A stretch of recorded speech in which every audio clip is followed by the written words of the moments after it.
महिन्याचं माझं लेकरू की जे व्यवस्थित बसायलाही शिकलं नव्हतं, तर त्या वयामध्ये त्याला चष्मा लागला. नमस्कार, तुमचं स्वागत आहे आमच्या नवीन यूट्यूब चॅनलवरती. नमस्कार, तर माझं नाव प्राजक्ता आणि मी तुमचं स्वागत करते आपल्या चॅनलवरती. तर हे फोटो शिवांशच्या लहानपणीचे आहेत. तर तो 6 महिन्याचा असताना त्याला चष्मा लागला. तर आम्हाला कसं समजलं की याला चष्मा लागू शकतो, तर काय लक्षणं आढळून आली म्हणून आम्ही डॉक्टरांना दाखवलं. तर थंबनेलवरूनही तुम्हाला समजलंच असेल की हा व्हिडिओ कशाबद्दल आहे. खरं तर मी सगळं तुम्हाला पहिल्यापासूनच सांगते. शिवांश 7 महिन्याचा पोटामध्ये होता तेव्हा पहिलं लॉकडाऊन लागलं आणि त्यावेळी आम्ही ज्या डॉक्टरकडे दाखवत होतो ते डॉक्टर पण आम्हाला व्यवस्थित चेक करायला तयार नव्हते. कोरोनामुळे सगळंच अवघड होऊन बसलं होतं. देवा, माझे डोळे लवकर नीट करा. मग याचा जन्म झाला तेव्हा आपण लगेच 2-3 तासामध्ये मला डिस्चार्ज दिला असेल आणि लगेच 4 दिवसांनी शिवांशला ॲडमिट करावं लागलं. त्याला कावीळ झाली होती आणि आम्हालाही पहिलं तेवढं जाणवलं नाही. जन्मल्यानंतर इतकंसं लेकरू, त्याला डोळे व्यवस्थित उघडता येत नव्हते आणि त्याच्या डोळ्यामधला प्रॉब्लेम काय समजणार. तरी शिवांशचे पप्पा म्हणायचे की त्याच्या डोळ्यामध्ये थोडासा प्रॉब्लेम वाटतोय, पण त्यावेळी सगळे म्हणायचे लहान लेकरांचे डोळे असेच दिसतात, थोडासा मोठा झाला की मग व्यवस्थित होतं. म्हणून आम्ही पण एवढं लक्ष दिलं नाही. एकतर पहिल्यांदाच एवढं काय माहिती नसतं, मग नंतर हळूहळू मोठा व्हायला लागला की मग जास्त स्क्रीन दिसायला लागला. तो 4 महिन्याचा झाला की मग आम्ही सुट्ट्याला गावी गेलो होतो, तेव्हा शिवांशबरोबरचे खूप सारे लेकरं तिथं जवळ होते. मग ते घरी आले की आपण बोलायलो की ते छान रिस्पॉन्स द्यायचे, हसायचे, बोलायचे, तोंडाकडे बघायचे.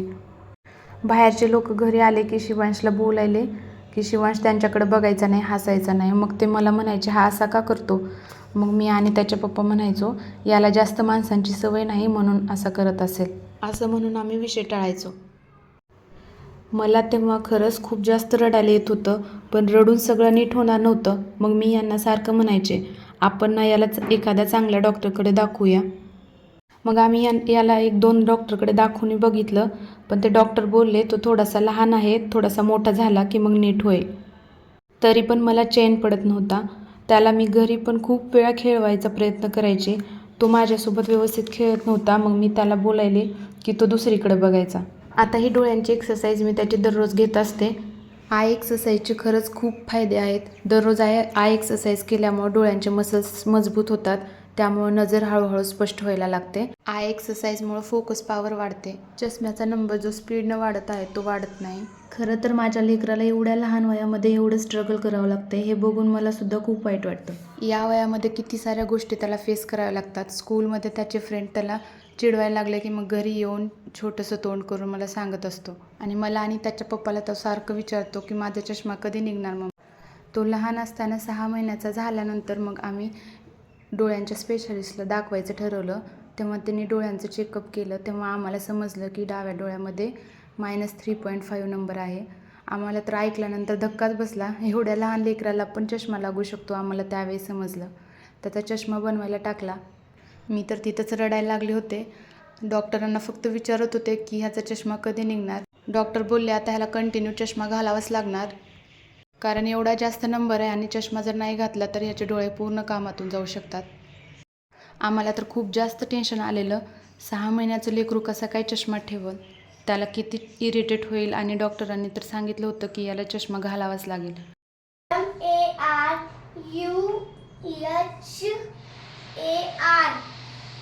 आता ही दररोज दुरून रीडिंग करायची प्रॅक्टिस मी घेत असते, कारण त्याची लांबची नजर ही कमजोर आहे. त्यामुळं मग लांबून वाचण्यासाठी डोळ्यावर जास्त ताण पडतो, मग ते मसल्स ॲक्टिव्ह होतात, म्हणून ही प्रॅक्टिस डेली घेत असते. आता पहिल्या वेळी आम्ही डॉक्टरांना ज्यावेळेस दाखवायला गेलो होतो त्यावेळेस डॉक्टरांना कारण विचारलं, तेव्हा डॉक्टर बोलायचे की जेनेटिक असू शकतं. एक्झॅक्टली ते पण एवढं क्लिअर सांगू शकले नाहीत आम्हाला, कारण जेनेटिक म्हणायला घरामध्ये आम्हाला कोणाला चष्मा नाही आहे. मग कोणी म्हणतं की ग्रहणामुळं झाला असेल. मला तर एवढं काही समजत नाही आणि त्यावेळी मला सांगणारे कोणी जवळ नव्हतं. आणि पहिल्या लेकराच्या वेळेस एवढं आपल्याला पण काही एवढं माहिती नसतं. तर माझी तुम्हाला एकच विनंती आहे की लहान मुलांच्या बाबतीत कधीच कुठलीच गोष्ट दुर्लक्ष करू नका. मी दरवेळी शिवांशच्या डोळ्यांसाठी ही एक पावडर बनवून ठेवते. तर त्यासाठी मी इथे 1 वाटी बडीशोप, 1 वाटी बदाम, 1 वाटी खडीसाखर, 5-6 इलायची आणि थोडीशी मिरीपूड घेतली आहे. आता पहिल्यांदा कढईमध्ये बदाम भाजून घेणार आहे. तर शिवांश त्यावेळी 6 महिन्याचा होता, त्यावेळेस त्याचा पहिला चष्मा बनला आणि आम्ही ज्यावेळेस तो त्याला घातला आणि अक्षरशः आम्हाला नवल वाटलं की त्यानं त्या चष्म्याला हातसुद्धा लावला नाही. लहान मुलं केसामध्ये पिन जरी लावली तरी ते फेकून देतात आणि हा चक्क चष्मा ठेवला होता ह्यानं. आणि चष्मा घातल्यानंतर आम्हाला एवढा छान बघत होता तो, असं वाटत होतं की त्यानं आम्हाला पहिल्यांदाच पाहिलं आहे आणि खुशी होत होता. हे बघून आमच्या दोघांना एवढा आनंद झाला होता, तो आनंद आमच्यासाठी न सांगण्यासारखा होता. आणि त्यावेळी शिवांशला आम्ही बाहेर घेऊन गेलो की सगळे शिवांशकडेच बघायचे, प्रत्येकजण विचारायचं एवढा लवकर चष्मा लागला याला. त्यावेळी डॉक्टरांना मी त्याच्या डाएटविषयी विचारलं, पण डॉक्टर बोलायचे की असं काही नाही, सगळंच देऊ शकता. पण मी सारखं यूट्यूबवर सर्च करायचे की डोळ्यांचा नंबर कमी करण्यासाठी काय करायचं, काय खायला द्यायचं, चष्मा हटवण्यासाठी काय करायचं. खरं तर चष्मा हटणार नव्हता, पण ते असते की आईची वेडी आशा. मी दिवस यूट्यूबवर तेच व्हिडिओ बघत बसायचे. कसं असतं ना, आपलं जर व्यवस्थित नसेल किंवा आपल्या बाबतीत काय असं झालं की मग कोणासोबत बोलायची ही मला इच्छा व्हायची नाही.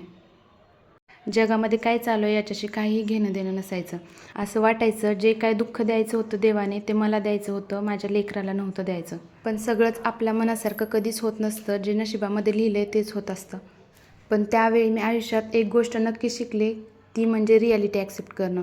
सगळ्यांच्या आयुष्यामध्ये काही ना काही दुःख तर नक्कीच असतात, फक्त ते सहन करण्याची क्षमता आपल्यामध्ये असली पाहिजे. चला तर मग मी आता ही पावडर बनवून घेतली आहे. दररोज मी शिवांशला दुधामध्ये संध्याकाळी 1 चमचा टाकून देत असते, पण आता व्हिडिओ बनवते म्हणून मी हे त्याला पिण्यासाठी दिलं होतं. तर हे पावडर टाकून हे दूध खूप टेस्टी लागतं, डोळ्यांसाठी खूप फायदेशीर आहे आणि हे दूध शिवांश पण खूप आवडीनं पितो, त्यामुळं मी सारखं पावडर बनवत असते. आणखी काळजी घ्यायचं म्हटलं तर मी शिवांशला मोबाईल थोडाही देत नाही. चला तर मग आता शिवांशच तुम्हाला व्हिडिओ आवडला असेल तर लाईक, शेअर आणि सबस्क्राईब करा. Bye bye.